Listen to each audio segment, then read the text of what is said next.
Désormais, tout accès à la ville d'ici est soumis à un test sanitaire.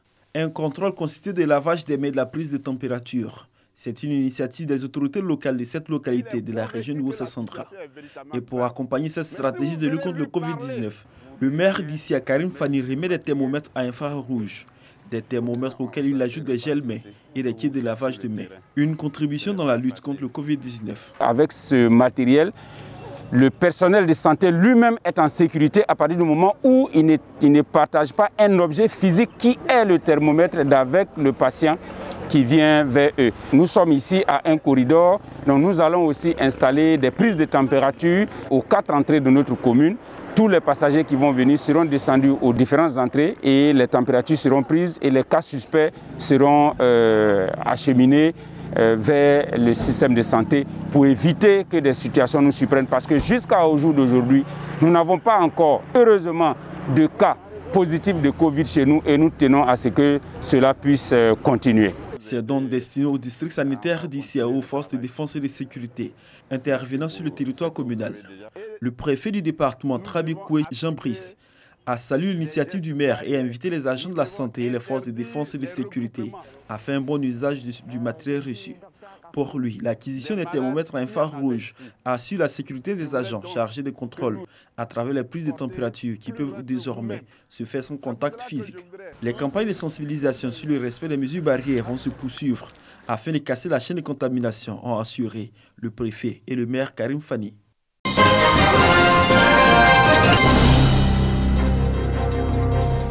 Une vingtaine de voyageurs en provenance du Libéria et en partance pour le Ghana où ils vivent sont bloqués depuis le 24 mars à la frontière de Noé.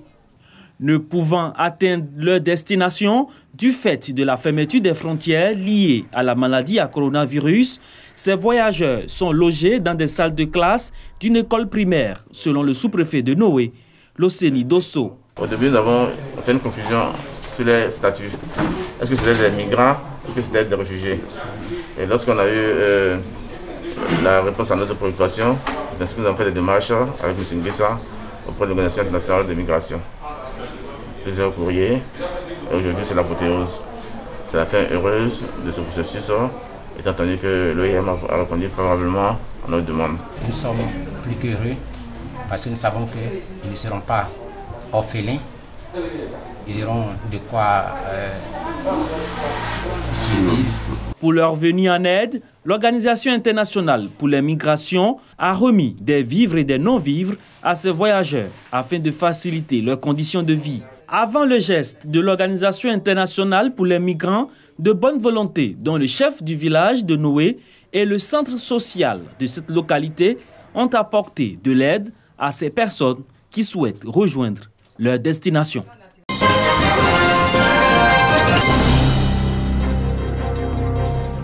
De Gagnoa. Nous sommes à 14 km de Gagnoa, son chef-lieu de sous-préfecture. Mobilisation du chef de canton et l'ensemble des chefs des 22 villages ou de leurs représentants autour du sous-préfet, du directeur départemental de la santé et du directeur régional du conseil café-cacao. Objectif de cette rencontre, expliquer les fondements de la pandémie à coronavirus, mais aussi les mesures barrières pour freiner la propagation du Covid-19, souligner avec force argument sa dangerosité et instruire les populations sur les signes révélateurs du mal. Le rhume, ce n'est pas un signe franc de Covid. On peut avoir la grippe. Mais quand vous avez la fièvre, la toux, surtout les difficultés respiratoires, un matin, on commence à respirer comme ça. Difficultés respiratoires, on est essoufflé. Ça, c'est un signe d'une pneumonie. Je ne dis pas que c'est Covid dans ce contexte dans lequel nous sommes. Quand vous avez ces signes-là, il faut rapidement appeler, rentrer en contact un agent de santé. Au nombre des participants à cette rencontre, les infirmiers en service dans les 7 centres de santé du canton. Ces derniers ont reçu chacun un thermomètre à infrarouge pour détecter avec efficacité la température des patients afin de donner la bonne information. Équipement reçu grâce à la sollicitude de Kabaniale, ministre du Plan et du Développement. Il a demandé à tous les opérateurs d'aider en signe de solidarité. Et je voudrais remercier le chef canton qui, par ses relations, a pu obtenir tous ces dons qui ne sont pas venus. En tout cas, nous allons les utiliser à profit pour que la maladie soit éloignée de nos villages. Un avis partagé par le sous-préfet de la localité, témoin privilégié de cette rencontre de sensibilisation contre cet ennemi invisible. Le chef de l'État, son Excellence Alassane Ouattara, a insisté sur la synergie d'action qui doit prévaloir dans le cadre de la lutte contre cette pandémie. Et c'est ce que le chef du canton, Noël Yagno, a certainement compris. Et aujourd'hui, il est venu combler toute la population de son canton de kits sanitaires et également de kits de prévention de la maladie. Le canton Pakolo est l'un des 4 cantons qui composent la sous-préfecture de Gagnoa.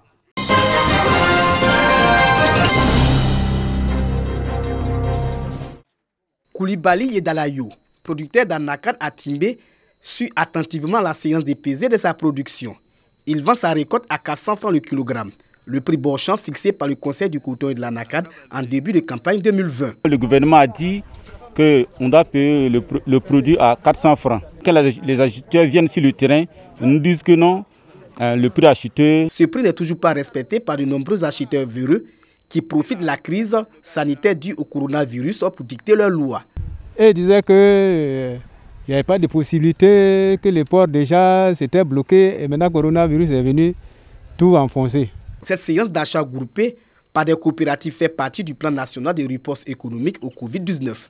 Ce sont 250 milliards de francs CFA mobilisés par l'État du Côte d'Ivoire pour soutenir les filières agricoles en cette situation difficile. Cette opération consiste à permettre aux acteurs de respecter le prix indiqué par l'État de Côte d'Ivoire, qui est de 400 francs. Pour le moment, on n'a pas encore assez nouveau, mais on compte enlever beaucoup de tonnes. À Niakara, ils sont plusieurs producteurs qui bénéficient de ce plan de riposte économique. On remercie beaucoup le gouvernement. Le prix qu'il nous a donné, vraiment 400 francs, là, ça nous arrange beaucoup. Tout le monde est content. Pour le responsable régional du Conseil du coton et de l'anacarde, la qualité doit être la première règle pour le respect du prix Borchamp. Il est dit 400 francs, le produit bien sec, bien trié et ne comportant aucun corps étranger. Alors une certaine qualité leur est demandée. Pour tout producteur qui ne fournirait pas cette qualité, l'acheteur se verra dans l'obligation de le rejeter ou de demander au producteur de le traiter jusqu'à ce qu'il soit à sa convenance avant de pouvoir l'acheter. Dans la région du Hambol, ce sont plus de 1000 tonnes de noix de cajou qui seront achetées.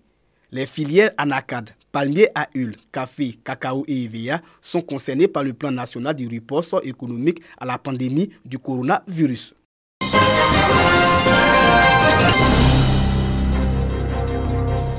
Des sacs de riz et des cartons de sucre, dont en vivre à la communauté musulmane et la société civile de la commune de Bouaké, dont fait par le président du conseil d'administration de l'ONEP, Louis Kwasi Abonois.